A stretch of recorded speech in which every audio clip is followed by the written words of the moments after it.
নমস্কার বন্ধুরা, আমাদের চ্যানেলে আপনাদেরকে স্বাগত জানাই। যারা চ্যানেলটিকে প্রথমবার দেখছেন তারা অবশ্যই চ্যানেলটি সাবস্ক্রাইব করে নেবেন এবং বেল আইকনটি দাবিয়ে দেবেন যাতে চ্যানেলে দেওয়া সকল ভিডিওর প্রথম নোটিফিকেশন আপনাদের কাছে পৌঁছে যায়।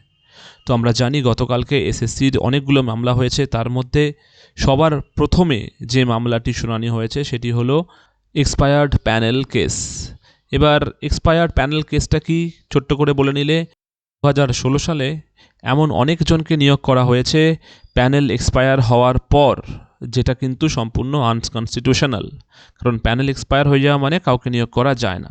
তো এই নিয়ে গতকালকে যে কেসটি ছিল এসে গেছে তার অর্ডার কপি।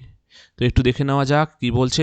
দেখুন, এটি হলো সেই অর্ডার কপি যেখানে WPA নাম্বার দেওয়া আছে 22447 অফ 225। তো এই যে WPA নাম্বার, এটা হচ্ছে আমাদের ওই কেসটি WPA নাম্বার। তো দেখতে পাচ্ছেন বিকাশ রঞ্জন ভট্টাচার্য মহাশয় আছেন, সবাই মোটামুটি আছে for petitioner for the state. তো এবার যদি আমরা অর্ডারের দিকে যাই, দেখুন কি বলেছে, হার্ড সাবমিশনস মেড বিহাভ আ পিটিশনার তাদের সাবমিশনসগুলো করেছে। প্রথম পার্টটা মোটামুটি একই, গতকালকে যে ছিল সেটা ওয়াইজই আছে।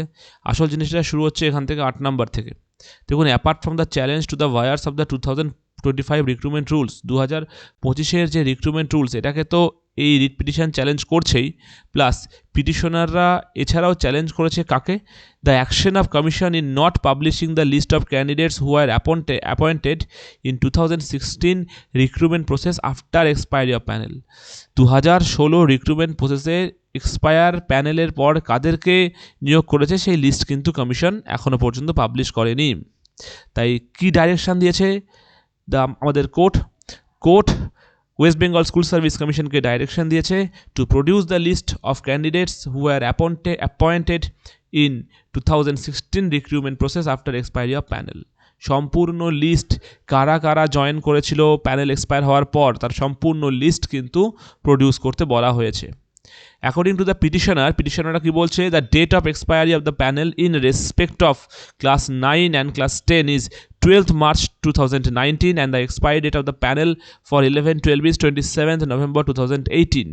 ঠিক আছে, 9-10-এরটা 12ই মার্চ 2019 এক্সপায়ার হয়েছে, আর 27 নভেম্বর 2018-তে 11-12-এর যেটা প্যানেল ছিল সেটা কিন্তু এক্সপায়ার হয়েছে। আর বাকি যাদের এগেনস্টে এই কমপ্লেন তারা কিন্তু এই ডেটের পরে নিয়োগ হয়েছে। আলটিমেটলি কি দাঁড়িয়েছে, এই ম্যাটারটি 10 তারিখে আবার উঠছে। সেদিনকা সম্পূর্ণ ব্যাপারটা সাবমিশন করতে হবে আমাদের গভর্নমেন্টকে কোর্টে। এবার কোর্ট এই যে লিস্ট সেটি পাবলিক ডোমেনে দেবে নাকি শুধু কোর্টে সাবমিট করবে সেটা সময় বলবে। দেখা যাক কী হচ্ছে। আজকের খবরটি এই পর্যন্তই। ধন্যবাদ।